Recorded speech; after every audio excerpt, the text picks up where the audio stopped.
রাজ্যের বাংলাদেশ ক্রিকেট কর্তৃক আয়োজিত আমরা পয়লা জানুয়ারি উপলক্ষে এমডিসার মধ্যে কর্তৃক আয়োজিত ক্রীড়া উৎসবে আমরা সবগুলো স্টল করে দেখেছি। এখানে আসলাম আমরা একটা স্টলে মালিকের সাথে কথা বলতে। ভাবি আসসালামু আলাইকুম, আপনি কেমন আছেন? ওই যে এত বড় একটা উদ্যোগ ছিল আমাদের এমডি স্যার, তাতে আপনার কি মনে হয়?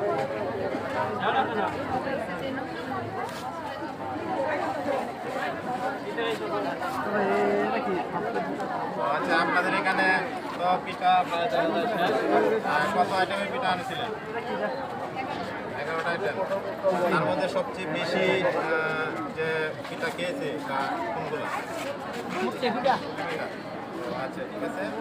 তাহলে আপনার দোকানের নাম কি? ওটা কোন সেকশনে? ফিনিশিংয়ে। ওকে, ধন্যবাদ আমাদেরকে সময় দেওয়ার জন্য। ঠিক আছে। দর্শক দেন, দর্শক দেন, দর্শক দেন। দেখেন